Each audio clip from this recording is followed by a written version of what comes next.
বেশ বড় রকমের জ্যাম পড়েছে ঢাকা সিটির মেইন রাস্তায়। অব্র ভার্সিটিতে যাওয়ার পথে এই জ্যামে ফেঁসে গিয়েছে। লাস্ট ইয়ারের স্টুডেন্ট সে। অব্র, নিহাল আর সিয়াম একসাথে বের হয়েছে সিয়ামের বাবার ট্যাক্সি নিয়ে। অব্র অবশ্য সিয়ামের থেকে ট্যাক্সি নিয়ে চালিয়ে ভার্সিটিতে যাচ্ছিল। সিয়াম অব্রের এমন কাজে অবাক হয়, যার বাবা এত বড় লোক, টপ বিজনেসম্যান শহরের, অথচ তার ছেলে নিজের দামি গাড়ি বাদ দিয়ে ট্যাক্সি নিয়েছে, আবার নিজে ড্রাইভ করে ভার্সিটিতে আসছে। জ্যামে বসে আছে ওরা। হঠাৎ একটা অ্যাম্বুলেন্স বেশ গতিতে ভিড় কেটে সামনের দিকে এগোনোর চেষ্টা করে, কিন্তু খুব যে বেশি দূর যেতে পেরেছে এমন না। অ্যাম্বুলেন্সটা এসে থামলো অব্রদের ট্যাক্সির সামনে। এসে অব্রদের বিপরীতে একটা দামি কালো গাড়ি রাখা। অ্যাম্বুলেন্সটা এসে বারবার সিগন্যাল দেওয়ার পরও গাড়িটা এগিয়ে যেতে পারে না, কারণ সামনে জ্যাম। জ্যামের কারণ অব্ররা জানে না। সবাই এখানে আটকা পড়েছে, কিন্তু হঠাৎ করে কেন এত জ্যাম পড়লো বুঝতে পারে না কেউ। অ্যাম্বুলেন্স থেকে একজন বৃদ্ধ লোক নামলো। লোকটা নেমে সবাইকে একটু সাইড হতে বলে। বাবা, তোমরা একটু সাইড দাও, খুবই জরুরি, অ্যাম্বুলেন্স নিয়ে যেতে হবে। কিন্তু কিভাবে অন্য গাড়িগুলো তারা সাইড হবে বুঝতে পারে না। লোকটার নাম রতন আলী। রতন অব্রদের ট্যাক্সির কাছে এসে বলে, বাবা, আমার বৌমাটা খুবই অসুস্থ, ওর বাচ্চা হইবে। ভোর রাত থাইকা ব্যথা উঠছে, অনেক দূর থাইকা আইছি আমরা, একটু সাইড দাও, অ্যাম্বুলেন্স নিয়ে বাইর হইয়া যাইতাম। ডক্টর কইছে দ্রুত নিয়ে যাইতে হাসপাতালে, একটু সাইড দিবা বাপজান। অব্র আশেপাশে তাকালো। সে কালো গাড়িটার পাশে অনেকটা জায়গা ফাঁকা, তবুও সরছে না। অব্র নামলো গাড়ি থেকে, কালো গাড়িটার কাছে যায়। কাচের উপরে কয়েকবার টোকা দিল। কাচ নামিয়ে একটা সুন্দরী অল্প বয়সী মেয়ে, চোখে কালো চশমা পরা, চুলগুলো ছেড়ে দেওয়া, মডার্ন থ্রি পিস পরে আছে। অব্রের দিকে তাকিয়ে বিরক্তি নিয়ে বলে, ওই সরেন তো, মাফ করেন ভাই। জ্যামে বিরক্ত, তার উপর আসছে কোথা থেকে ফকিরনি। উফ, এই ফকিরদের জ্বালায় একটু জ্যামেও পড়ার মতো না। যত সব বিদায় হন। অব্র কপাল কুঁচকে তাকালো। এই মেয়েটা তো দেখি বেশি কথা বলে। অব্র কড়া গলায় বলল, এই যে কালো চশমা পরা মহিলা, আমাকে দেখে আপনার ফকির মনে হচ্ছে? ওই যে ট্যাক্সি দেখছেন, ওটা আমার। অব্র পুরো কথা শেষ করতে পারে না, তার আগেই মেয়েটা চিৎকার করে বলল, আরে ডিজিটাল ফকির যে, ট্যাক্সি চালাবে আবার জ্যাম পড়লে ভিক্ষাও করবে। ওয়াও, অনেক সুইট তো। অভ্র এবার রেগে যায়। রাগে ওর সারা গা জ্বলে। জোরে একটা ঝাড়ি দেয়। অভ্র বলে, থামেন, বড়লোকের পাপাকে পড়ি। আপনার পিছনে যে অ্যাম্বুলেন্স আছে সেটাতে ইমার্জেন্সি রোগী আছে, সামনে একটু সরান গাড়ি। অভ্র সেখান থেকে চলে যায়। জায়গা এখন আরো কমে এসেছে। একচুল পরিমাণ ফাঁকা জায়গা নেই, কেবল একজন মানুষের হাঁটার মতোই জায়গা আছে, কিন্তু সেটাতেও গাড়ি ঠুকাতে ঠুকাতে জায়গার পরিমাণ ছোট হয়ে আসতে শুরু করেছে। অভ্র বলে, চাচা দেখুন, কোথাও জায়গা নেই। কি করব বলেন? আপনি দাঁড়ান, আমি দেখছি। এই বয়সে দৌড়াতে হবে না আপনার। অভ্র কথাগুলো শেষ করে সামনে আসতে যাবে, তখনই কতগুলো ছেলে রতনের পিছনে এসে দাঁড়ায়। মুরব্বী রতনকে উদ্দেশ্য করে সাকিব নামের একটা ছেলে বলে, ওই চাচা, গাড়ি ভেতরে ঢুকান, আজকে আর গাড়ি যাইব না, সামনে রাস্তা আটকায় দিছে, কেউ আগাইতে পারবো না, যান বাড়িতে গিয়ে বইসা থাকেন। রতন বেশ কাচুমাচু হয়ে বলে, বাইরে অ্যাম্বুলেন্সটা বাইর হইতে দাও, আমি ভিতরে, আমার বৌমা আছে, বাচ্চা হইবে, প্রসাবের ব্যথায় কাতরাচ্ছে, একটু যাইতে দাও। কইছি না আজকে রাস্তা কোনো গাড়ি চলবো না, রাস্তা আজ অবরোধ করছে, যতক্ষণ না পুলিশ আমাদের নেতাকে ছাড়বে আমরা কোনো গাড়ি যাইতে দেব না, আটকায় রাখছি। যান গাড়িতে গিয়ে বসেন, বেশি কথা কইলে হাতের লাঠি দেখছেন না, ধৈর্য পিটায় দিব। বাবা শোনো একটু। রতন আরো কিছু বলতে যাচ্ছিল, কিন্তু একটা লাঠির বাড়ি ওনার হাতের কবজির উপরে এসে পড়ে। লোকটা ব্যথায় কুকিয়ে উঠল। রতন অ্যাম্বুলেন্সের ভিতরে গিয়ে বসে। অব্র আসলো সেদিকে। বিষয়টিকে দেখার জন্য সামনে এগিয়ে যায়। সেখানে গিয়ে দেখে চার রাস্তার মাঝখানে কতগুলো ছেলে বসে তাস খেলছে। টায়ার পরিয়ে রাস্তায় বেরি দিয়ে বসে চা বিড়ি খাচ্ছে। অব্রকে একজন আসতে দেখে এগিয়ে আসলো। অব্রের সামনে দাঁড়িয়ে বেশ ভাবসাপ নিয়ে বলল, কে রে মামা, কই যাবি? দেখিস না রাস্তায় অবরোধ চলছে, সামনে যেতে পারবি না। যা সোজা বাড়ি ফিরে নিজের গাড়িতে বসে পড়। ভাই, পিছনে অ্যাম্বুলেন্স আর পরীক্ষার্থীরা আছে, সবাই ব্যস্ত। আপনারা কেন শুধু শুধু এসব করছেন? কেন যেতে দিচ্ছেন না? সাইড যান আপনারা, আমাদের যেতে দেন। ওই শালা, তোরে না কইছি গাড়ি যাইবো না আর? কথা বুঝিস না? যা ভাগ এখান থাইকা, না হইলে তোর বিদাইয়া এখানে রাইখা দিমু। যা সর কইতেছি। আপনারা কেন এখানে আসছেন বলছি না, সরে যেতে। সরেন সরেন, বাদ তোলেন। তবে রে শালা, তোরে আজকে খাইছি।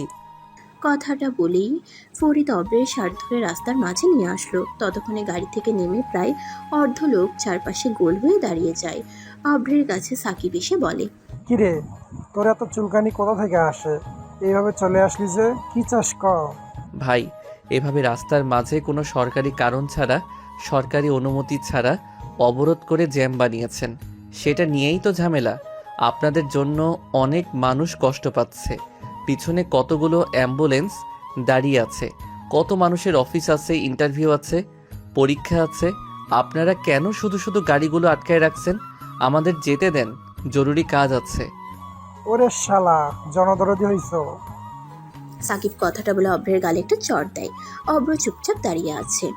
সাকিব অব্রকে একদম মেন রাস্তার মাঝে এনে দাঁড় করায়, তারপর বলে, ওই বেটা, আমরা এখানে তোকে সবাই একসাথে মিলে মারবো, বুঝছিস? আমাদের লিডারকে পুলিশ ধরে নিয়ে গেছে। ওনাকে না ছাড়লে এই অবরোধ ভাঙবো না। ডাক তোর পুলিশকে, দেখি কোন পুলিশের এত সাহস আছে আমাদের সামনে এসে গলা উঁচু করে কথা বলে। কোনো জনগণ এগিয়ে এলো না। ওদের কাছে ভারী অস্ত্র, কখন কি করে দেয় সেই ভয়ে রাস্তার জনগণ এগিয়ে আসে না।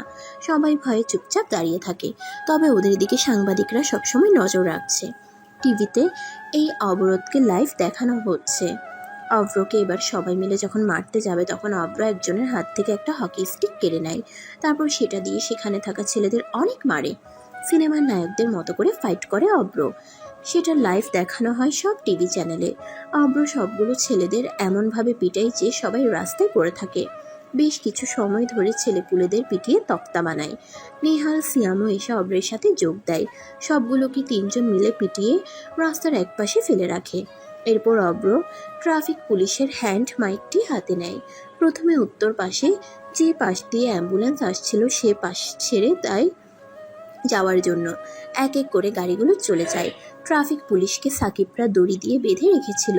অব্র তাকে ছাড়িয়ে দেয়। তারপর মাইক হাতে বলে, আপনারা হলেন দেশের জনগণ, সবাই ব্যস্ততা নিয়ে বাড়ি থেকে বের হয়, কিন্তু কিছু মানুষ এমন ঝামেলা করে। আমরা যদি এক হয়ে খারাপদের রুখে দেই, তাহলে পুলিশদের দরকার নেই। আমরা সবাই একসাথে ঝামেলার মোকাবেলা করব। আসুন, এক হই। এরপর ট্রাফিক পুলিশ এসে নিজের দায়িত্ব পালন করে। সেই কালো গাড়িটা চলে যায় সেখান থেকে। অব্ররা ট্যাক্সির কাছে আসে। অ্যাম্বুলেন্সের সেই বৃদ্ধ ব্যক্তিটি অব্রকে জড়িয়ে ধরে কান্না করে দিল। বলল, বাবা, তুমি না থাকলে আজকে কি যে হতো। তুমি সাক্ষাৎ আল্লাহর দূত, তোমাকে আল্লাহ ভালো করবে। আসি বাবা। চিন্তা নাই চাচা, জলদি বৌমাকে নিয়ে হাসপাতালে যান। সিয়াম তার বাবার ট্যাক্সি চালাতে যাবে, তখনই অব্র বলে, যা পিছনে, আমার এমন কাজ করতে ভালো লাগে। ট্যাক্সি চলছে। নেহাল অব্রকে বলল, মামা জলদি চালা, অনেক দেরি হয়ে গেছে। আর 10 মিনিটের ভিতরে পৌঁছাতে হবে, না হলে ক্লাসে ঢুকতে দিবে না। আজ আর যাব না ভার্সিটিতে। ও হ্যাঁ শোন, ভার্সিটির কেউ তো জানে না আমার বাবার পরিচয়। কাউকে কিছু বলবি না কখনো। বলবি যে মধ্যবিত্ত পরিবারের ছেলে, বা বলবি ট্যাক্সি চালকের ছেলে। সিয়ামের বাবাকে দেখিয়ে দেব, বলবো ওটাই আমার বাবা। তুই পারিসও বটে। আচ্ছা চল ভার্সিটিতে, দেখি কাহিনী কি। অব্র আর কোনো কথা বলল না। সে তার মতো করে ট্যাক্সি চালিয়ে ভার্সিটির ভিতরে আসলো। গাড়ি থেকে নেমে ভার্সিটির একটা বসার জায়গাতে এসে বসলো। সেখানে ওদের সব বন্ধুরাও আছে। অব্র যখন ট্যাক্সির ড্রাইভিং সিট থেকে নামছিল, তখনই চোখে পড়ে রাস্তায় দাঁড়িয়ে থাকা সেই কালো গাড়িটা। অব্র তেমন পাত্তা দেয় না। বন্ধুদের কাছে এসে বলে, কি ব্যাপার, তোরা আজকে ক্লাসে গেলি না? না রে, আজকে ক্লাস করতে ইচ্ছে করেনি। তোরা নেই তাই ভালো লাগে। বাপ রে, কত প্রেম রে। বহুত প্রেম। কিন্তু তোরা... অভ্রের ফোন আসে একটা। অভ্র ফোনের স্ক্রিনের দিকে তাকিয়ে থাকে কিছু সময়। তারপর ফোনটা কেটে দিয়ে বলে, ওই তোরা থাক, আজকে ক্লাস করব না, আমার যেতে হবে। কোথায় যাবি? অভ্র চুপ হয়ে যায়। কয়েক সেকেন্ড পর বলে, বাড়িতে। না, বাবার অফিস, না মানে বাবার মেডিসিন নিতে হবে, তাই ফার্মেসিতে যাব। থাক। অভ্র আর দাঁড়ালো না, দ্রুত ভার্সিটি থেকে বের হয়ে চলে আসে। কালো দামি গাড়ি থেকে একটা মেয়ে নামলো। গায়ে কালো ওয়েস্টার্ন থ্রিপিস পরা, আধুনিকতার বিদেশি ভাব দেওয়া হয়েছে থ্রিপিসটাতে। বেশ সুন্দর মানিয়েছে মেয়েটাকে। মেয়েটার নাম অনহি। অনহি গাড়ি থেকে নামতেই পুরো ভার্সিটির সব ছেলে মেয়ে হাঁ করে সেদিকেই তাকিয়ে আছে। অনহি সবার চাহনি টের পেয়ে মুচকি হাসে। ভার্সিটিতে আজকে নতুন এসেছে সে। অনহির বাবা হলো এই ভার্সিটির চেয়ারম্যান, আবার প্রিন্সিপালের ভাগ্নে। তাই অনহির এখানে আসাটা বিরাট বিষয় না। অনহি কারো দিকে না তাকিয়ে এগিয়ে যেতে থাকে। নেহালদের সামনে এসে দাঁড়িয়ে বলে, কি ব্যাপার, তোমরা এখানে কেন? ক্লাস ফাঁকি দিচ্ছ? কে আপনি? আচ্ছা, ঝাড়ে মারা হচ্ছে, ওয়েট। অনহি চলে যায় সেখান থেকে। সোজা গিয়ে প্রিন্সিপালের রুমে প্রবেশ করে। ঘন্টা বেজে ওঠে। নেহাল বলে, এই সেকেন্ড ক্লাস তো সোলেমান স্যারের, চল জলদি। উনি তো নেই, তাহলে ক্লাস করবি কিভাবে? তবুও ওরা সবাই একসাথে ক্লাসে এসে বসে। 5 মিনিট পর প্রিন্সিপাল স্যার নেহালদের রুমে প্রবেশ করে। স্যার এসেই বলে, স্টুডেন্টস, তোমাদের কেমিস্ট্রির টিচার রিটায়ার করেছে কয়েক সপ্তাহ হলো। তো তোমাদের জন্য নতুন টিচার এসেছে। কই অনুহি, ভিতরে এসো। অনহি ভিতরে আসলো। ম্যামকে দেখে সবাই দাঁড়িয়ে যায়। অনহি তাহলে ভার্সিটির ম্যাম। প্রিন্সিপাল স্যার অনহিকে পরিচয় করিয়ে দেয়। স্যার চলে যেতেই অনহি সবার উদ্দেশ্যে বলে, আজকে থেকে তোমাদের টিচার আমি। সুন্দরী ভেবে আমাকে কোমল মনে করিও না। আমার কাছে বেয়াদবির কোনো ক্ষমা নেই। ঠিক আছে ম্যাম, তবে আপনি একটু বেশি সুন্দর, ইচ্ছে করছে প্রপোজ করি। তন্ময় হলো ক্লাসের দুষ্টু ছেলে। তন্ময়ের কথা শুনে সবাই হাসতে থাকে, কিন্তু অনহি সবাইকে অবাক করে দিয়ে তন্ময়ের কাছে এসে কান টেনে ঠাস ঠাস করে দুটো চড় বসিয়ে দেয়। এত বড় একটা ছেলে, অথচ ম্যামের হাতে চড় খেয়েছে। সবাই বুঝে যায় ম্যাম তেমন সুবিধার না, যেমন সুন্দর তেমন ডেঞ্জারাস। সবাই চুপচাপ বসে থাকে। তন্ময়কে ইচ্ছা মতো বকাঝকা দিয়ে কান ধরে দাঁড় করিয়ে দেয়। ম্যাম এতক্ষণ তার পরিচয়ের সাথে তার বাবার পরিচয়টাও দিয়ে দিয়েছে। এই জন্য আর কেউ কোনো টুশব্দ করার সাহস পেল না। অনহি ক্লাস নিতে থাকে। 1 মাস কেটে যায়। 1 মাসে অভ্রের কোনো খোঁজই নেই। ফোন দিলে অফ দেখায়। নেহাল অবশ্য একবার অভ্রের বাড়িতে গিয়েছিল, কিন্তু সেখানে অভ্রের কোনো খোঁজ পায়নি। অভ্রের মা জানায় অভ্র গ্রামে গিয়েছে, ওই জন্য নেহাল আর আসেনি। মাস খানিক পর অভ্র বাড়িতে আসে। পরের দিন ভার্সিটিতে যাওয়ার জন্য বের হয় সে। ভার্সিটির রাস্তায় আসতেই চোখ যায় অনহির দিকে। রাস্তার পাশের দোকান থেকে দাঁড়িয়ে আইসক্রিম কিনছে। অভ্র সেদিকে যায়। দোকানের ভিতরে ঢুকতে যাবে, তখনই অনহি ঘুরে। আর সেই সময় অনহির হাতে থাকা আইসক্রিম অভ্রের শাটে গিয়ে লাগে। অভ্র অনহিকে দেখে বলে, কানা নাকি? যদিও দিনে দুপুরে যারা কালা চশমা চোখে দিয়ে ঘোরে তারা মনে হয় কানাই হয়। ইস, দাঁত ব্রাশ না করে খাওয়া আইসক্রিমটা আমার নতুন শার্টে লাগলো। ধ্যাত, আজকে যে উঠেই এইরকম কারো মুখ দেখবো। ধুর। হাই, নাম কি তোর? বাসা কোথায়? চিনিস আমাকে? অনহির কথা শুনে অভ্র তো হাঁ হয়ে যায়। কি সাংঘাতিক মেয়ে, ডিরেক্ট তুইতুকারি করছে। কি সাহস রে মেয়েটার। অভ্র চমকে গিয়েছে, তবে অভ্রের মনে শয়তানি কাজ করছে। মেয়েটার ফর্সা মুখটা একদম লাল হয়ে গেছে। অভ্র বলে, আর রাখবেন না, আমি তো আপনার প্রেমে হাবুডুবু খাচ্ছি। ইস, কি সুন্দর কিউট পরি। ওই তোর সাহস তো বড্ড বেশি। রাস্তায় দাঁড়িয়ে টিস করছিস? কি সুন্দর ঠোঁট দাঁড়িয়ে কথা বলা, কি সুন্দর চাহনি, জাস্ট প্রেমে পড়ার মতো। আমি কিন্তু ক্রাশ খেয়ে ফেললাম। শাট আপ, তোকে আমি। অনহি আর দাঁড়ালো না, রাগ করে চলে যেতে থাকে। অভ্র পিছন থেকে জোরে বলে, সুন্দরী পাপাকা পরি, আপকা নাম বাতাও। অনহি তাকালো না পিছনে। অভ্র হাসতে থাকে। তখনই ওর বন্ধুগুলো একসাথে এসে ঘিরে ধরে অভ্রকে। অভ্রকে কিছু বলতে যাবে, তখনই সেখানে তিন্নি এসে হাজির। তিন্নিকে দেখে অভ্র চমকে যায়, আমতা আমতা করে। তিন্নি বলে, অভ্র, তুমি এখানে? আমি তোমাকে কতদিন ধরে খুঁজেছি, তুমি একটা পচা। মেয়েটার কথা শুনে অভ্র মুচকি হাসলো। মেয়েটার আদুরে ভয়েস, কথা বলার ধরনা আদুরে, যাকে বলে ঢুঙ্গি। তিন্নি একদম ঢং করে স্টাইল মেরে কথা বলে। তিন্নিকে দেখে অভ্র ঘাবড়ে যায়। মেয়েটা জুনিয়র ওদের থেকে, তবুও তিন্নি সবসময় অভ্রদের সাথেই থাকে। এখানে থাকার পিছনে একটা কারণ আছে।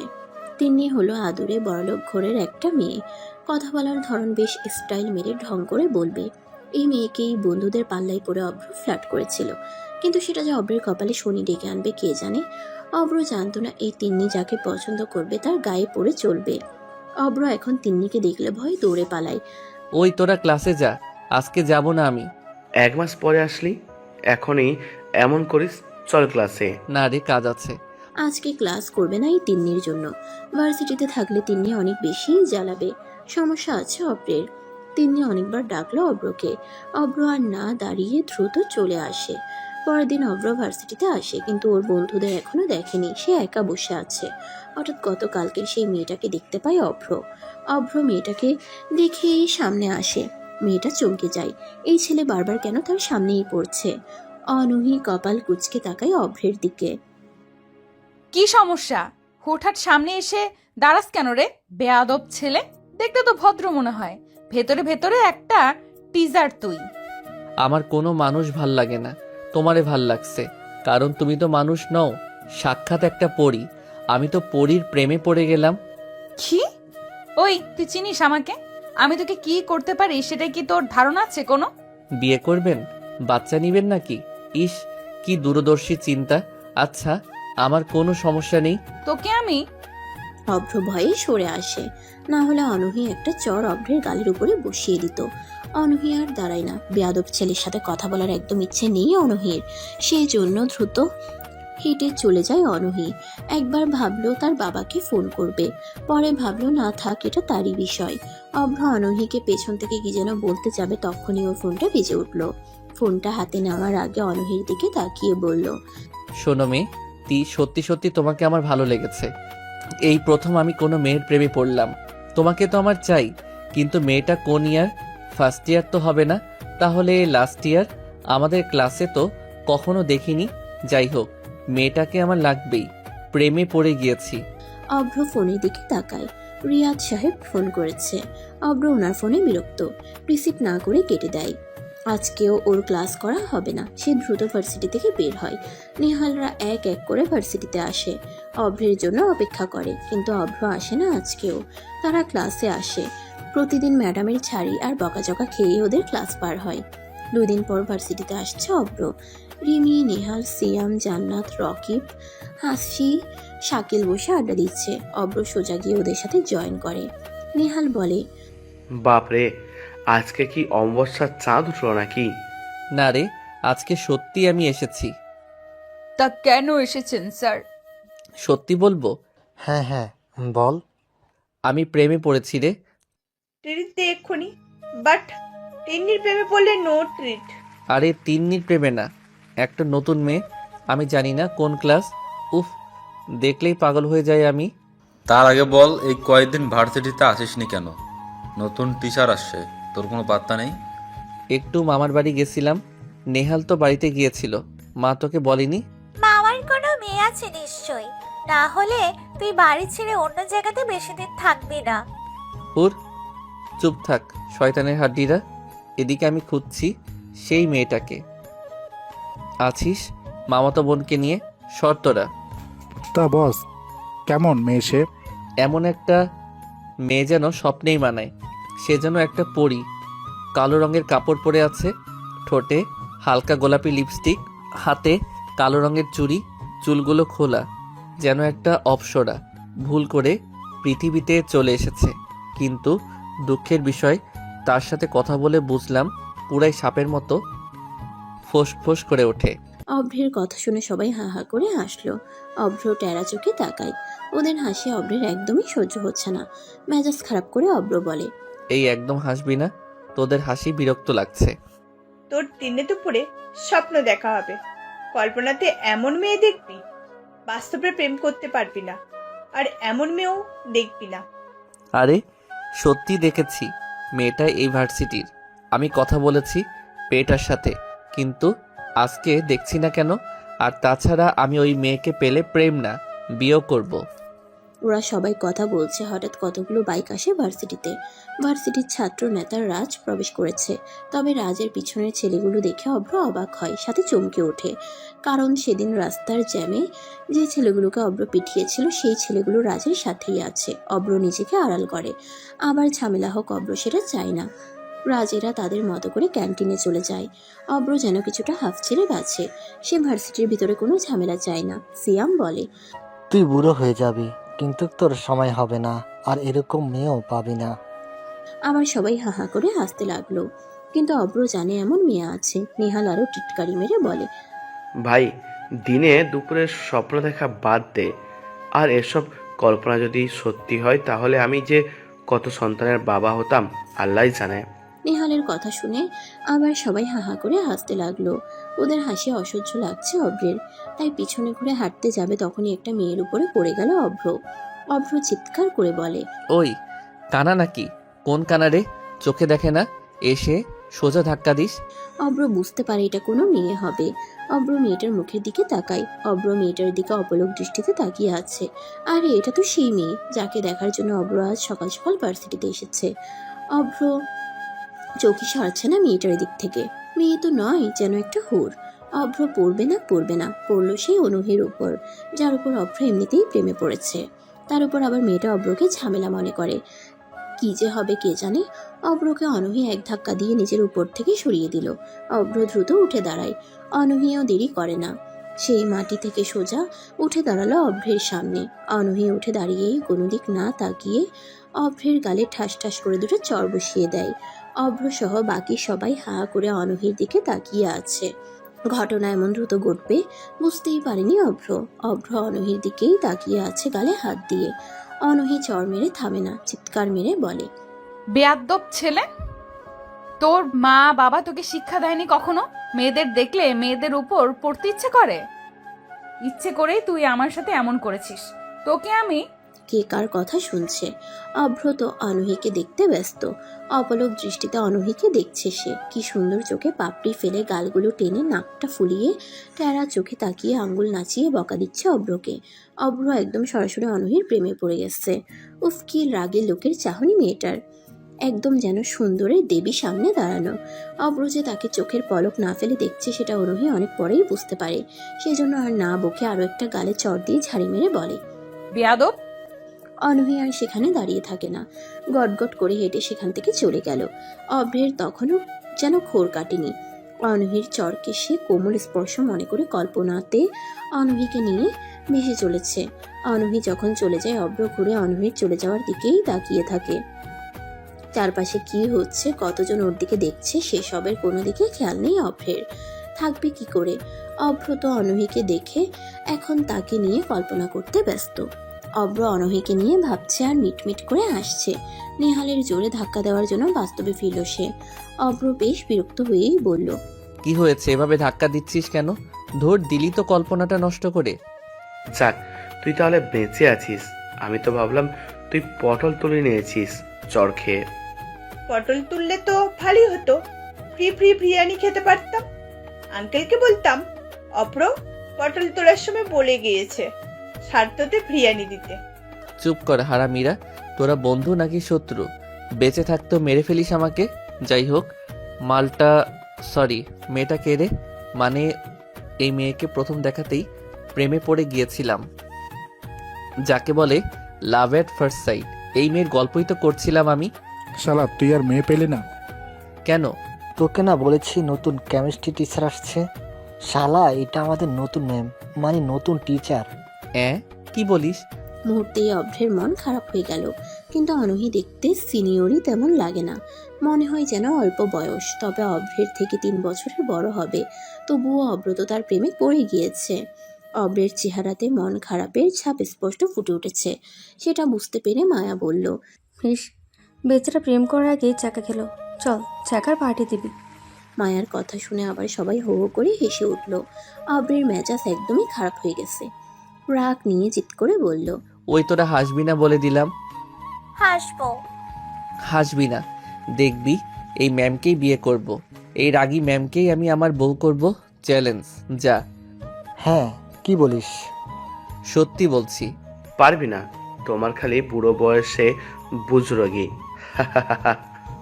তোদের হাসি দেখে মনে হচ্ছে কুত্তা আর কুত্তি ঘেউ ঘেউ করছে। সর সামনে থেকে, মেজাজ খারাপ করিয়ে দিলি। আমাকে তো চিনিস না। এই ম্যামকে আমি পটিয়েই তবে দেখাবো। তার জন্য যদি রোজ 2টো করে চড় খেতে হয় তবুও। শর্তরা। অভ্র কথাগুলো বলে রাগ করে ক্লাসে চলে আসে। একটু পর ওর বন্ধুরাও আসলো ক্লাসে। রাজ প্রিন্সিপালের রুমে বসে আছে। রাজের হাতে পায়ে কিছুটা ব্যান্ডেজ। রাজের বাবা এখানকার এমপি, আর রাজ হলো এই ভার্সিটির নেতা। রাজ টাকা ভর্তি দুটো কালো ব্যাগ প্রিন্সিপালের টেবিলের উপরে রাখলো, তারপর বলে, স্যার, আমি গোপনে কাজ করলে কেউ ধরতে পারবে না, তবুও আপনাকে টাকার অফার করছি। আমি ভার্সিটিতে ড্রাগস বিক্রি করতে চাই। বড়লোক ছেলেমেয়েরা আছে যাদের মা বাবা ব্যস্ত, সন্তানদের সময় দেয় না। আমি তাদের কাছে আমার ড্রাগস ছড়িয়ে দিতে চাই। টাকাগুলো দিচ্ছি মুখ বন্ধ রাখার জন্য। আমি চাই না পুলিশ এসে খোঁজ করে আমাকে বের করুক, এজন্য মুখ বন্ধ রাখবেন। রাজ, এ থেকে যাও, আমি কিন্তু এখনই তোমাকে পুলিশে দেবো। পুলিশ? আপনার একটা মেয়ে গার্লস স্কুলে পড়ে, জানেন তো নিশ্চয়ই। সেই মেয়েকে তুলে নিয়ে তাকে কতজন মিলে ধর্ষণ করব সেটা আপনি কল্পনাতেও ভাবতে পারবেন না। তারপর ওই মেয়েকে দিয়ে বড় বড় ড্রাগস ডিলারদের কাছে শরীর দিয়ে ব্যবসা করব। কচি বাচ্চা মেয়ে, সবাই টেনে পড়ে। ব্যবসাটা দারুণ হবে। তুমি একটা অমানুষ। তোর মতো অমানুষ ছেলে কারুর যেন না হয়। আমার মেয়ের দিকে নজর দেবি না, চলে যা। চলে তো যাবই, তবে অফার আছে। ভাবেন কি করবেন। আমি পরশু আবার আসবো। রাজ কথাগুলো বলে সেখান থেকে চলে যায়। প্রিন্সিপাল মামুন সাহেব কান্না করে দেয়। না পারছে অন্যায়কে মেনে নিতে, না পারছে পালন করতে। অভ্রের পাশে বসে ওর বন্ধুরা আবার অভ্রকে নিয়ে হাসতে থাকে। অভ্র রেগে বলে, শোন, এভাবে হাসছিস তো তোরা সবকটা প্রেম করিস। তোদের বফ আর গফের কাছে কল করে কিন্তু বলবো তোরা অন্য মেয়ে ছেলেদের সাথে কথা বলিস, রেস্টুরেন্টে যাস, তারপর বুঝবি কি হবে। অভ্রের কাছে এটা শুনে চমকে যায় নেহাল, কারণ ওরা জানে ওদের মানুষগুলো অভ্রকে অনেক বিলিভ করে। নেহাল এসে বলে, শালা তুই বহুত হারামি, যা হাসবো না। তাহলে খাওয়াবি চল, মুখ বন্ধ রাখার জন্য সবাই ক্যান্টিনে খাওয়াবি। হারামি চল। যখনই উঠে বাইরে যাবে ওরা, তখনই অনহি ম্যাম ক্লাসে প্রবেশ করে। ওদেরকে সামনে দেখেই অনহি বলল, তোমরা কোথায় যাচ্ছ? বলেছি না আমার ক্লাস ভালো না লাগলে চলে যাবা, কিন্তু আমার আসার আগে। আর যারা অনুপস্থিত থাকবে তাদের এক্সামের সময় খাতা আমার কাছেই তো আসবে, তখন বুঝবে ফেল কাকে বলে। আসলে ম্যাম একটু ক্যান্টিনে যাচ্ছিলাম। 11টা বাজে, সকালে খেয়ে আসো নাই? ক্লাসের সময় কিসের ক্যান্টিন? হ্যাঁ এসেছি, তবে তবে কি? এই যে অব্রের জন্য যাচ্ছিলাম। অব্র কে দেখি? অভ্র এতক্ষণ সবার পিছনে দাঁড়িয়েছিল। অনহি দেখি বলতেই সবাই অভ্রের সামনে থেকে সরে যায়। অভ্র তখন মাথা নিচু করে দাঁড়িয়ে আছে আর মাঝে মাঝে অনহিকে দেখছে। অনহি অভ্রকে দেখে রাগে মুখ লাল করে নিল। অভ্র এবার সরাসরি তাকিয়ে মুচকি হাসি দিল। অনহির রাগে চেহারাতে যেন ওনার সৌন্দর্য আরও বেড়ে যায়।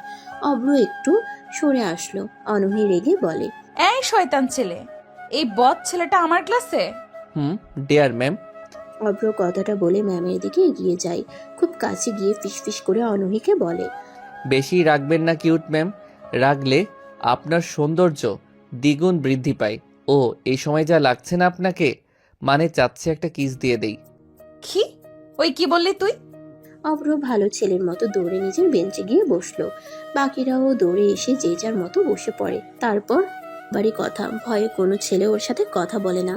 আর সে কিনা তার স্টুডেন্টদের কাছে টিস হচ্ছে। রাগে ওর পুরো শরীর জ্বলছে, কিন্তু কিছু করার নেই। অনহি ক্লাস নিতে মনোযোগ দেয়। অনহির সামনের ফাঁকা জায়গাতে হেঁটে হেঁটে লেকচার দিচ্ছে। মাঝে মাঝে সবার দিকে নজর দিচ্ছেন তিনি। সবাই মনোযোগ দিয়ে তার লেকচার শুনছে। এক বা একাধিক ইলেকট্রন পরমাণু বা অণু থেকে সরিয়ে নিলে বা যোগ করলে আধানযুক্ত কণা তথা আয়ন সৃষ্টি হয়। ধনাত্মক আয়ন ও ঋণাত্মক আয়নের সংযোগে সৃষ্টি হয় আধান নিরপেক্ষ লবণ। মূলত এটি ক্লোরিন বা সালফেটের যৌগ। অনহি আরো কিছু বলতে যাচ্ছিল, কিন্তু চোখটা আটকে যায় অভ্রের দিকে। অভ্র অনহিকে অপলকভাবে দেখছে। অনহি আগেও নোটিস করেছে কয়েকবার যে তিনি পড়াচ্ছে আর অভ্র তার দিকে হা করে তাকিয়ে দেখছে। এতে অনহি বিরক্ত হচ্ছেন, সেটা অনহিকে দেখেই বোঝা যাচ্ছে। অনহি আর সহ্য করতে না পেরে সোজা অভ্রের সামনে এসে দাঁড়ালেন। প্রচন্ড রাগ নিয়ে অনহি বলল, ওই উঠে দাঁড়াও, এটা হচ্ছে কি? কোনটা ম্যাম?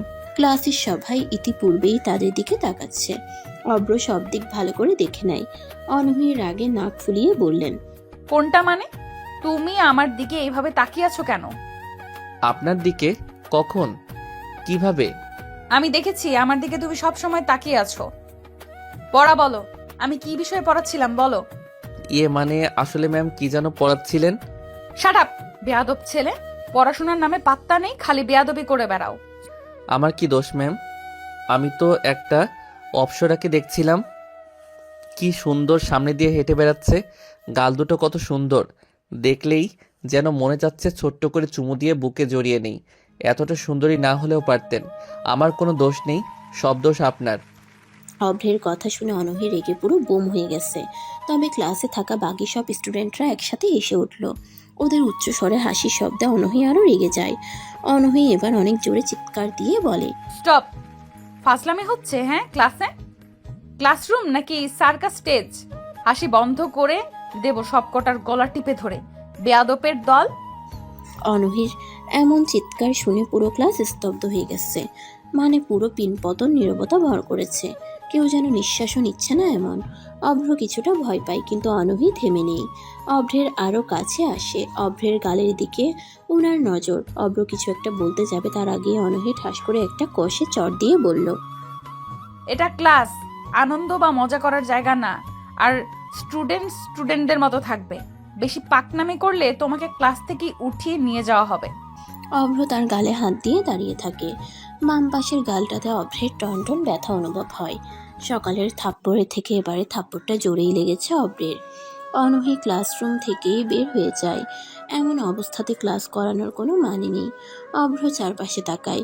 ক্লাসের সবাই ওর দিকে তাকিয়ে আছে। অভ্র কারোর সাথে কোনো কথা না বলে ক্লাস থেকে বের হয়ে বাড়িতে চলে আসে। অনহি বাড়িতে প্রবেশ করে। মেজাজ অনেক খারাপ হয়ে আছে। ব্যাগটা সোফাতে ছুঁড়ে দেয়। ওর বাবা যে সামনেই বসা ছিল খেয়াল করেনি অনহি। ব্যাগটা ছুঁড়ে মারতেই ওর বাবা মিস্টার নাহিদ সাহেব খবরের পেপারটা সরিয়ে অনহিকে বলে, কি হলো অনু, মেজাজ খারাপ নাকি? হায় আল্লাহ! বাবা বাসাতে? না মানে বাবা, তুমি আজকে অফিসে যাওনি? তুই হঠাৎ এভাবে এলি যে? আর বলো না বাবা, লাস্ট ইয়ারের ক্লাসের একটা ছেলে একটু ডিস্টার্ব করে, তাই মেজাজ খারাপ। কি? কবে থেকে? কিভাবে? কি বলে? বাবা উত্তেজিত হও কেন? আমি সামলে নেব, চিন্তা করো না। স্টুডেন্ট হয়তো, আমি টিচার, সো আমাকে এসব সামলাতে হবে। না না, বেশি ঝামেলা হলে বল, আমি ছেলেটাকে তুলে নিয়ে আসছি। নাম কি, দেখতে কেমন বল? আরে বেশি সমস্যা হলে তোমাকে সবটা বলবো। এমন করলে কিন্তু ভার্সিটিতে যাব না আমি। আচ্ছা আচ্ছা, কিছু বলছি না, যা এখন ফ্রেশ হয়ে খেতে বস। অনহি চলে যায় সেখান থেকে। নাহিদ সাহেব ফোন বের করে। ওর সবচাইতে প্রিয় পছন্দের ছেলেকে কল করে। ফোন রিসিভ করতেই নাহিদ সাহেব বলে, আমার মেয়েটাকে একটা ছেলে ডিস্টার্ব করে, খোঁজ নাও তো ছেলেটা কে। নাহিদ সাহেব ফোন কেটে দেয়। তারপর অভ্র বাড়িতে আসে। গালে এখনো অনহির চরের দাগ পড়ে আছে। ভিতরে ঢুকতেই ওর মাকে সামনে দেখতে পায় অভ্র। চমকে উঠে, সাথে সাথে গালে হাত দেয় অভ্র। মা কণা বেগম বলে, কি ব্যাপার, আজ এত জলদি বাসায়, গালে হাত দিয়ে রাখছিস কেন? ক্লাস করতে ইচ্ছে করছিল না, আর একটু দাঁতে ব্যথা করছিল তো তাই। আচ্ছা এদিকে আয়, আদা লাগিয়ে দে। না মা থাক, আমি সহ্য করতে পারছি। আরে আই বলছি। অভ্র কোনো রকম তার মাকে কাটিয়ে সিঁড়িতে উঠবে, এমন সময় ওর ভাবি তানিয়ার সাথে ধাক্কা খায়। আর ধাক্কা খাওয়ার কারণে অভ্র তার গাল থেকে হাত সরাতে বাধ্য হয়। তানিয়া কিছু বলতে যাবে, তার আগেই দ্রুত অভ্র নিজের রুমে চলে আসলো। মনে মনে বলে, যাক বাবা, কেউ তো আর চরের কারণে গালে আঙ্গুলের ছাপটা দেখেনি। দরজা আটকে বিছানায় বসবে, তখনই দরজায় কড়া নাড়ার শব্দ। অভ্র বলে, কে? দরজা খুলো ছোট সাহেব। ও ভাবি, কিন্তু আমি তো এখন বিজি। তোমার গালে আঙ্গুলের ছাপ, মাকে কি ডাকবো?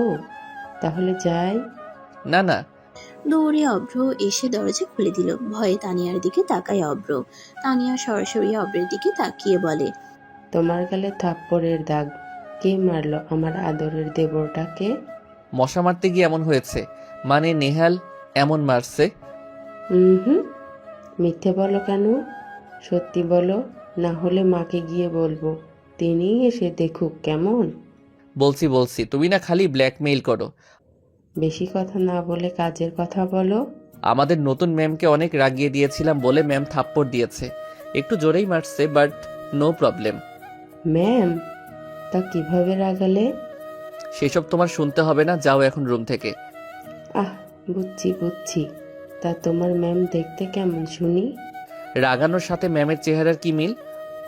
বলো বলছি। অনেক সুন্দরী। কেন? বুঝছি না, এমনিতেই জিজ্ঞাসা করলাম। ওকে, মলম দিয়ে দাও, ব্যথা থাকলে কমে যাবে। আর সমস্যা হলে ডাক দিও। আচ্ছা, কিন্তু মাকে বলিও না কিছু। ঘুষ দিতে হবে দেবর মশাই। আচ্ছা, দিব। তানিয়া মুচকি হেসে রুম থেকে চলে যায়। অব্র যেন এবার হাফ ছেড়ে বাঁচছে। মামুন সাহেব গাড়ি নিয়ে যাচ্ছে। প্রিন্সিপাল মামুন সাহেব রোজ একই রাস্তা দিয়ে বাড়ি ফেরে। সামনের স্কুলে তার মেয়ে পড়ে। মেয়েকে রাস্তার পাশে দেখতে পায়। মামুন সাহেব এগিয়ে যায়, ঠিক তখনই দুটো বাইক এসে থামে সেখানে। হেলমেট খুলে একটা ছেলে, আর ছেলেটা হলো রাজ। রাজকে দেখেই মামুন ভয় পায়। তার মেয়ের সামনে এসে মেয়েটাকে টিস করতে থাকে। মামুন সাহেব গাড়ি থেকে নেমে মেয়ের কাছে আসলো। মেয়েটা ভয়ে তার বাবার কাছে এসে দাঁড়ায়। রাজ বলে, কি ব্যাপার স্যার, আপনি? ইস, আর একটু দেরি করলে আপনার মেয়েকে তুলে নিয়ে যেতাম। লস হয়ে গেল রে। দেখো রাজ, তুমি কিন্তু বেয়াদবি অতিক্রম করে ফেলেছো। তোমাকে আমি পুলিশে দেব। পুলিশ?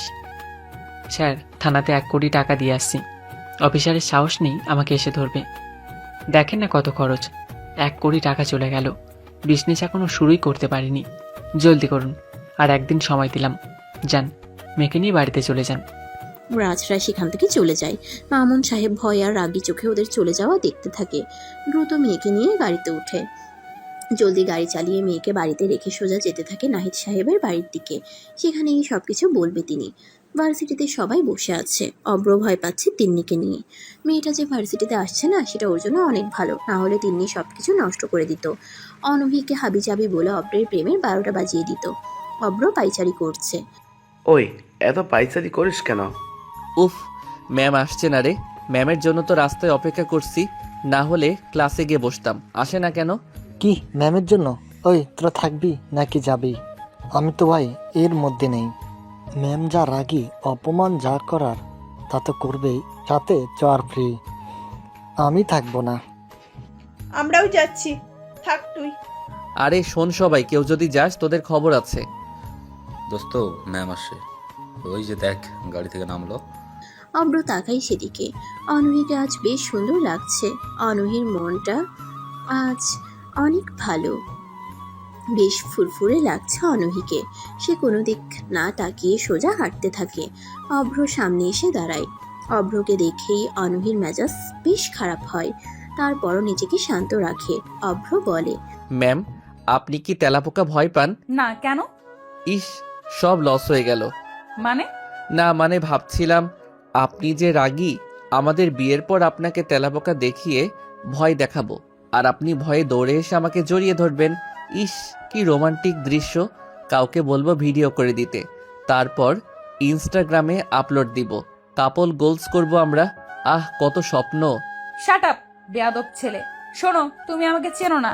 আমি ভদ্রভাবে বলছি, আমাকে এসব বলবা না। তোমার মতো এমন ফালতু ছেলে বহুত ঘুরেছে আমার পেছনে। তারা কিন্তু সেকেন্ড টাইম সামনে আসার সাহস পায়নি। তাই সাবধান করছি তোমাকে। স্টুডেন্ট হও তুমি আমার। স্টুডেন্ট হও তুমি আমার। আমি টিচার, তোমার মায়ের মতো হই। এইসব করবা না আর। কি মা? ও আমাদের বাচ্চার মায়ের মতো, বাট মতো না, সরাসরি তো মা হবে। আচ্ছা, নো প্রবলেম। ওই, তোকে আমি। অভ্র আবার সরে আসে। মুচকি হাসতে থাকে অভ্র। অনহি রেগে হাঁটা শুরু করলো। অভ্র পিছন থেকে ডাক দিয়ে বলে, ম্যাম, আপনি রাগলে পুরো আগ্নেয়গিরির মতো সুন্দর লাগে। আমি ঝলসে যাচ্ছি, প্লিজ আমাকে একটু শীতল ভালোবাসা দিন। অনহি তাকালো না পিছনে, হনহন করে হেঁটে চলে গেল। অভ্রের বন্ধুরা সবাই পিছনে এসে দাঁড়ায়। শুভ্র, কি শুরু করলি তুই? শেষমেশ ম্যামকে ভালোবেসে ফেললি?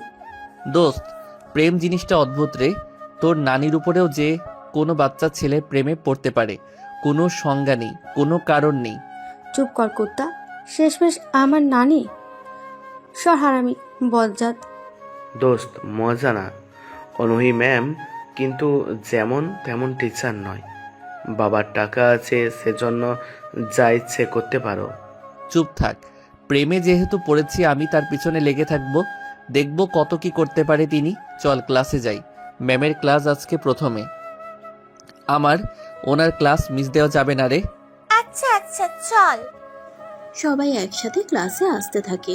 হঠাৎ একটা বাইকে করে দুটো ছেলে সামনে এসে দাঁড়ায় অভ্রদের। ছেলে দুটোকে চেনে অভ্র, ছেলেগুলোও চেনে। বাইকে বসা সাকিব ছেলেটা বলল, তোকে তো আজকে 2 মাস ধরে খুঁজছি। তুই আমাদের রাস্তাতে ফেলে পিটিয়েছিলি, মনে আছে? আমাদের নেতা ছাড়া পেয়েছে, তোকে খুঁজেও পেয়েছি। এবার বুঝবি আমরা কি করতে পারি। মনে রাখিস, কখন কোন সময় কিডন্যাপ হয়ে যাবি নিজেও জানিস না। সাকিব কথাগুলো বলে সেখান থেকে চলে যায়। অভ্র মুচকি হাসে, যেন কিছুই হয়নি। বাকিরা ভয় পেলেও অভ্র কোনো পাত্তা না দিয়ে সোজা ক্লাসে এসে বসে। সবাই যে যার মতো বসে আছে, কিন্তু অভ্র একবার দরজার কাছে যায় আর একবার সিটে এসে বসে। কিছু সময় পর অনঘি ক্লাসে আসলো। ক্লাসে এসেই পড়ার বিষয়ে কথা বলতে থাকে, আর অভ্র গালে হাত দিয়ে এক দৃষ্টিতে অনঘিকে দেখে যাচ্ছে।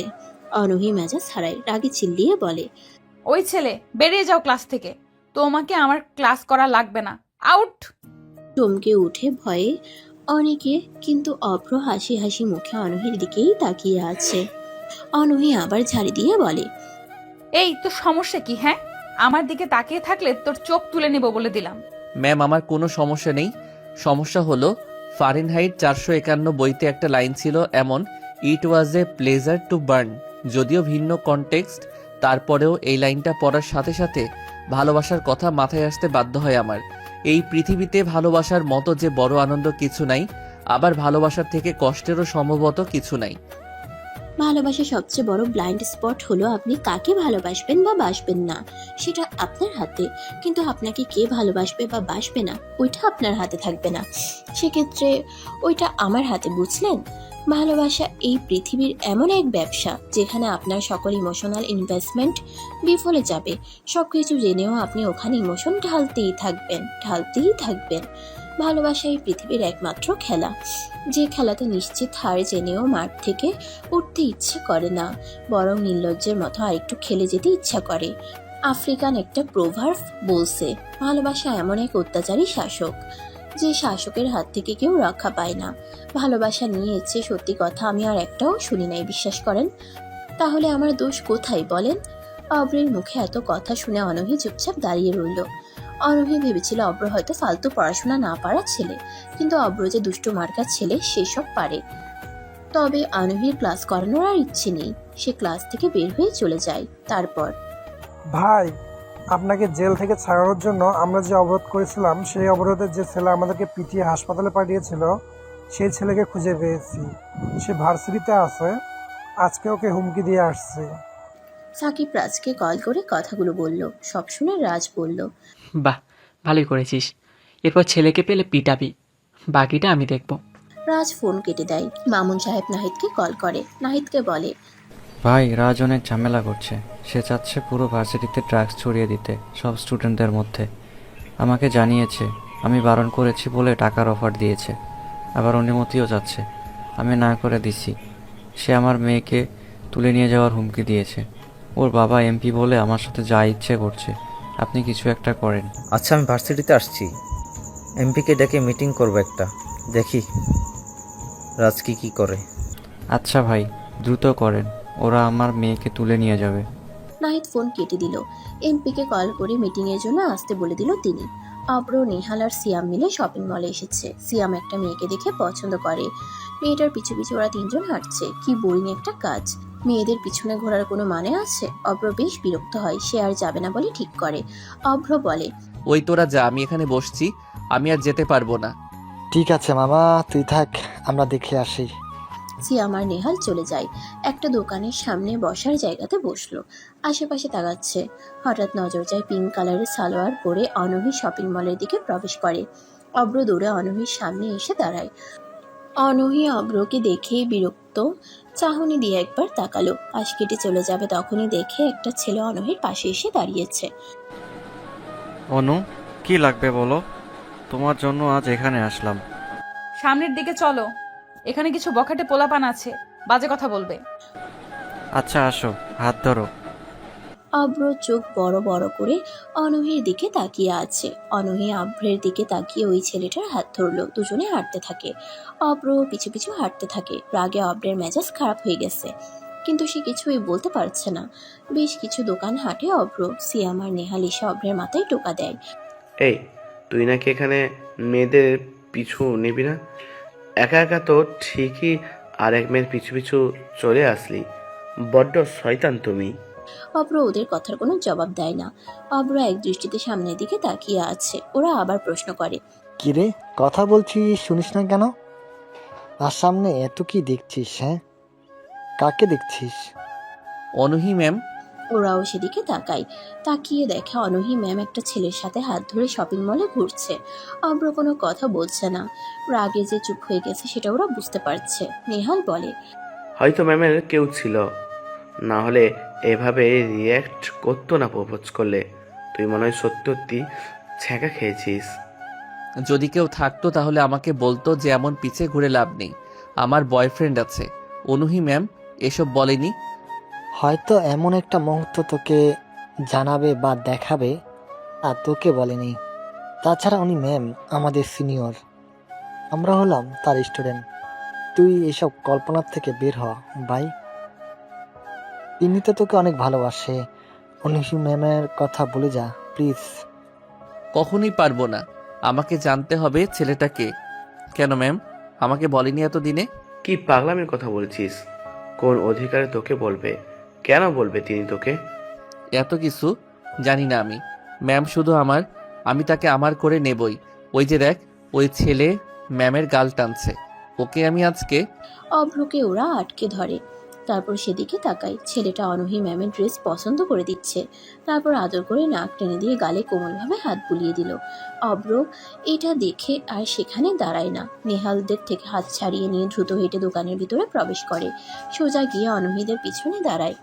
অভ্রকে পিছন থেকে নেহালরা ডাকে অনেকবার, থামানোর চেষ্টাও করে, কিন্তু অভ্র কি আর সহ্য করবে সব? সে অনহির পিছনে দাঁড়িয়ে অনহিকে ঘুরিয়ে নিজের দিকে ফেরালো। দোকান ভর্তি অনেক লোকের সামনে অভ্র চিৎকার করে বলতে শুরু করে, কি সমস্যা আপনার? আপনার বয়ফ্রেন্ড আছে আমাকে বলতেন, আপনার কিছু লাগবে আমাকে বলতেন। আমি তো আপনাকে ভালোবাসি। কি দোষ আমার? আমি দেখতে বাজে? আমি গরিব? আমি স্টুডেন্ট বলে? আপনি টিচার বলে? যখনই সুযোগ পেলেন অমনি কারো না কারো হাত ধরে শপিং মলে চলে আসলেন। মেয়েরা সব একরকম, যে ছেলে বেশি বেশি দিতে পারবে তার হাত ধরে চলে যাবে। আর তুই হারামি কে? হ্যাঁ, অনুহি শুধু আমার, আমার জিনিস। যাই হোক, তাকে ছোঁয়ার অধিকার কেবল আমারই। তুই সর এখান থেকে। অভ্র চুপ, কোনো কথা বলবি না। বল তোর কি সমস্যা? আমাকে ভাল লাগে না তোর? আমি তোকে ভালোবেসে সবার সামনে চর খাইতে পারি, আর তুই আমাকে রেখে অন্য ছেলের সাথে ঘুরিস? কি লাগবে তোর? অভ্র আমার হাত ছাড়ো বলছি। ছাড়বো না। ও কেন আপনাকে ছুবে?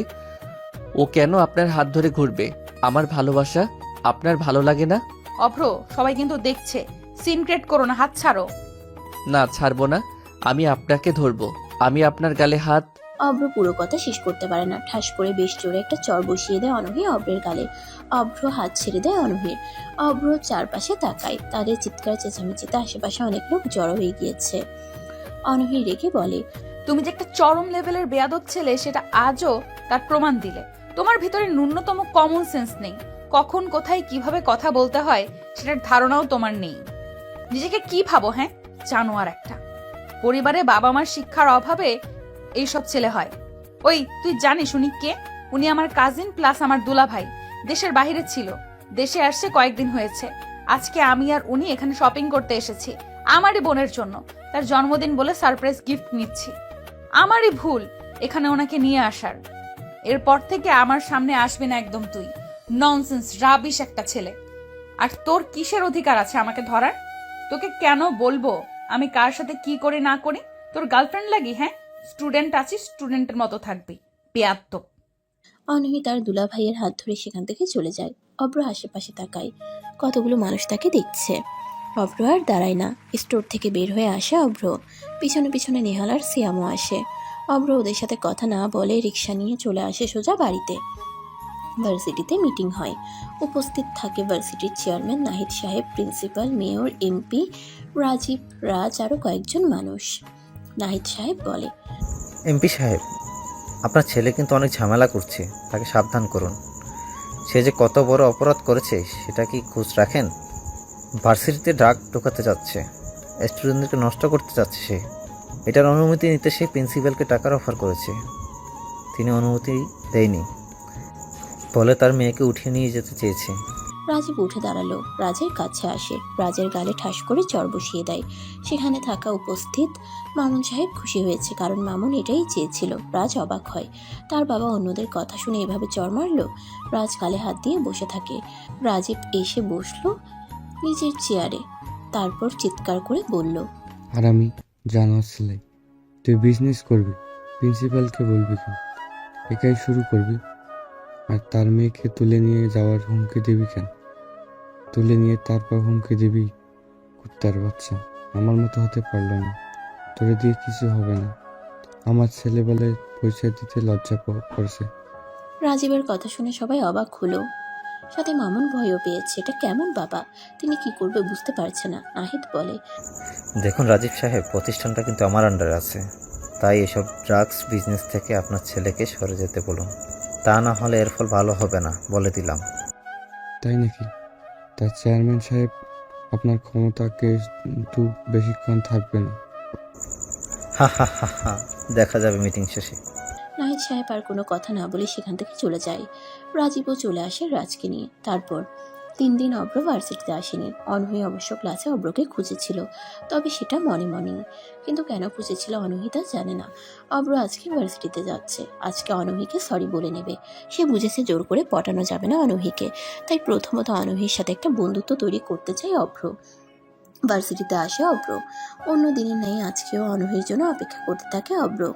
হঠাৎ অনূহি আসে ভার্সিটিতে। অনূহি কোনো দিকে না তাকিয়ে সামনে হেঁটে যেতে থাকে। হঠাৎ অব্র লাফ দিয়ে অনূহির সামনে এসে দাঁড়ায়। অনূহি চমকে উঠে, বিরক্ত নিয়ে বলে, উফ, কয়দিন ছিল না, বেশ ভালোই ছিলাম, আবার বান্দরটা এসে হাজির। একটু কি শান্তিতে থাকতে দিবা না তুমি? ম্যাম একটু দাঁড়াবেন এখানে, আমি দ্রুত বাড়িতে যাব আর আসবো। মানে কেন, কি সমস্যা? কেন দাঁড়াবো? বাড়িতে গিয়ে মায়ের থেকে একটু কাজলটা আনতাম, আপনার কপালে পরিয়ে দিতাম, যেন অন্য কারো নজর না লাগে। ঢঙ্গের কথা বলো, যত যাই বলো, তোমাকে আমার বিরক্ত লাগে বলে দিলাম। একদিন দেখবেন এই বিরক্তিটাই ভালোবাসায় রূপ নিয়েছে। সরো তো, ঢং করো না, রাগ লাগছে। অভ্রের পাশ কাটিয়ে অনূহি চলে যেতে থাকে। অভ্র পিছন থেকে অনূহিকে ডাক দেয়। ম্যাম। অনূহি তাকালো না। অভ্র আবার জোরে ডাক দেয়, ম্যাম শুনেন। কিন্তু অনূহি শুনল না। হেঁটে যাচ্ছে। অভ্র দৌড়ে গিয়ে অনূহির সামনে এসে দাঁড়ালো। অনূহি রাগী মোড়ে বলে, উফ, আমার সামনে দাঁড়ালে কেন? সরো বলছি। Ma'am sorry.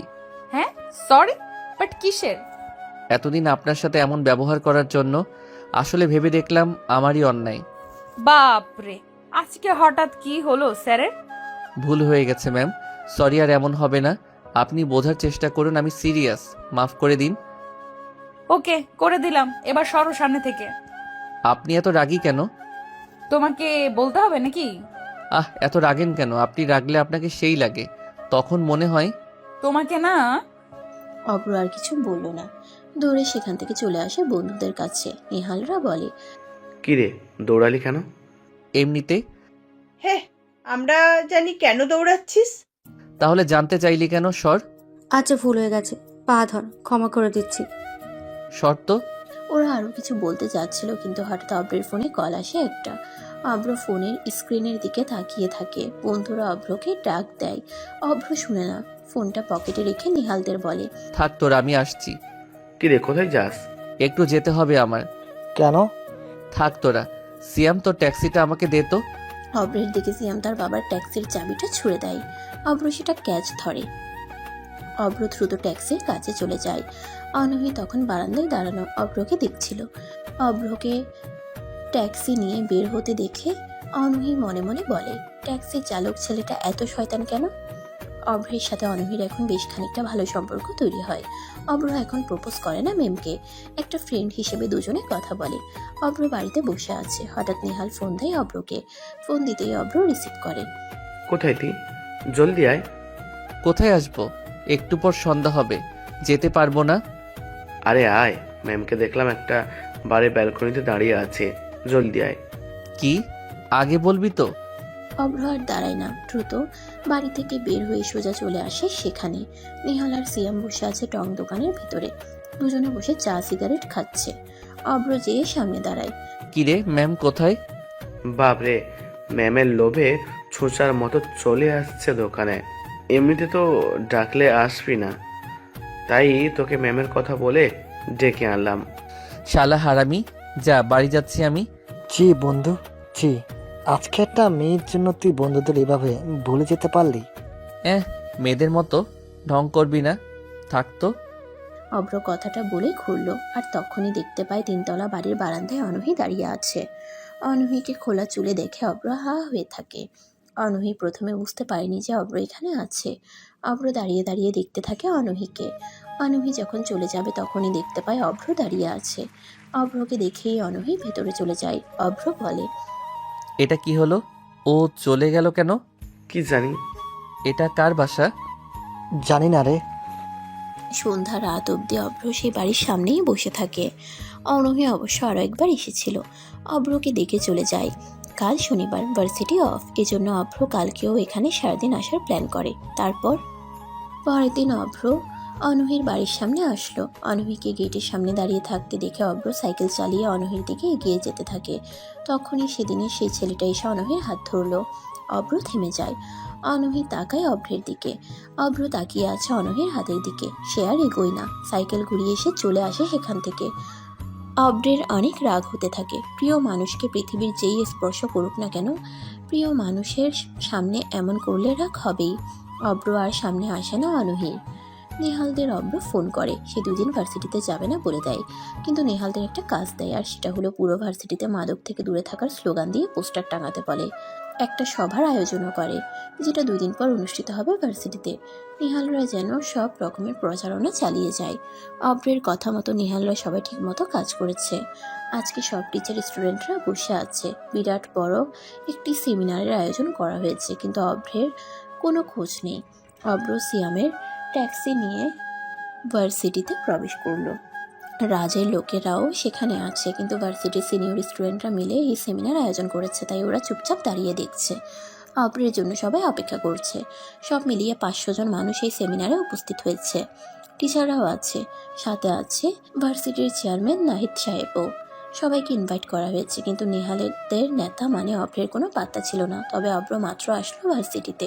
নেহাল তখনই মাইকে ঘোষণা করে দেয় যে, বন্ধুগণ, আজকে আমরা যে সেমিনারের আয়োজন করেছি তার প্রধান কারণ হলো মাদককে না বলুন, নেশাজাত দ্রব্য থেকে নিজে বাঁচুন, দেশকে বাঁচান। এই লক্ষ্যে আমরা যে সেমিনার অনুষ্ঠিত করেছি তার পিছনে একজনের হাত আছে। সে হলো সবার প্রিয় অভ্র আহমেদ। সে এইমাত্র এসেছে। তার বক্তব্য শুনতেই আজ এখানে সবার উপস্থিতি। সিয়াম অভ্রকে নিয়ে আসে। সিয়াম বলে, এত দেরি হলো কেন? কাজ ছিল রে। টিচাররা তোকে খুঁজছে, নায়েব সাহেবেরা খুঁজছে, জলদি চল। অভ্র দ্রুত হেঁটে স্টেজে আসলো। সামনের সারিতে টিচার আর গেস্টরা বসে আছে। অভ্র সবাইকে সালাম দেয়। মাইক্রোফোনের সামনে এসে সবার দিকে একবার তাকালো। অনূহিও তাকিয়ে আছে অভ্রের দিকে। অভ্র বলে, ঢাকা ভার্সিটি হলো প্রত্যেক স্টুডেন্টের স্বপ্নের জায়গা। এখানে সব কিছুই চলে, রাজনীতি থেকে শুরু করে ছিনতাই, রাহাজানি, সব। তবে সেগুলো গোপন থাকে বলে ভার্সিটি সুন্দর। কিন্তু আজকে আরেকটা বিষয়ের উপরে আলোচনার জন্য সবাইকে ইনভাইট করা হয়েছে, আর তা হলো ড্রাগস। ভার্সিটি হলো পড়াশোনার জায়গা। এটাকে বলা হয় পবিত্র জায়গা। এই জায়গাটাকে আমাদেরকে সুন্দর রাখা দরকার। পড়াশোনা নিয়ে রাজনীতি করতে আসিনি, তবে এখানে আজ থেকে ড্রাগস বা স্মোক করা নিষেধ। যদি কেউ পাবলিকলি স্মোক বা ড্রাগস সেবন করে তবে তাকে 20,000 টাকা জরিমানা ও ভার্সিটির মাঠে কান ধরে দাঁড় করিয়ে রাখা হবে, আর সবাইকে বলা হবে জুতা দিয়ে একটা করে তাকে মেরে যেতে। এটাই রুলস। ভার্সিটিতে পড়তে হলে গেটের সামনে এই রুলস লেখা থাকবে, সবাই পড়বে, তারপরে প্রবেশ করবে। আজকে আমরা এটা বলে যাচ্ছি, আগামীর সিনিয়ররাও যেন এটা বজায় রাখে।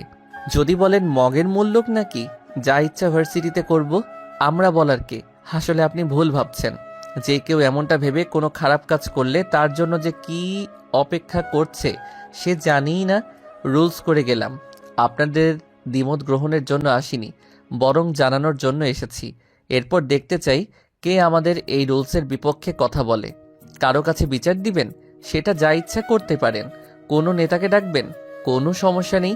খুব শীঘ্রই সিসি ক্যামেরা লাগানো হবে ভার্সিটিতে, আর এটা আপনাদের টাকাতেই করা হবে। সবার থেকে চাঁদা তুলে সিসি ক্যামেরা বসানো হবে সব জায়গাতে। আশা করি বুঝতে পেরেছেন। নেহাল সবাইকে নাস্তা করিয়ে বিদায় দে। অভ্র তার বক্তব্য শেষ করে স্টেজ থেকে নামে সে। অনেক সাংবাদিকও এসেছে, কারণ এটা ঢাকা ভার্সিটি। এমন একটা সেমিনার হলে সবাই আসবেই। সাংবাদিকদেরকেও সবকিছু বুঝিয়ে বলেছে অভ্র। পুরো ভার্সিটিতে অভ্র তখন অঘোষিত নেতা হয়ে গেল। ছাত্রলীগ নেতা রাজের থেকে অভ্র যেন বিরাট ফেমাস হয়ে গেছে। রাজের কাছে আসে সাকিব। ওই মালটা কে রে? ভাই, সে তো আমাদের পিটিয়েছিল সেদিন রাস্তায়, আমরা ওর কাছে মার খেয়েছিলাম। তাকে থামাও ভাই, না হলে সে না চাইলেও স্টুডেন্টরা সবাই ওকে ছাত্রনেতা হিসেবে মেনে নিবে। কিন্তু মালটার উপর নজর রাখতো, ওরে পুরো খেয়ে দেবো।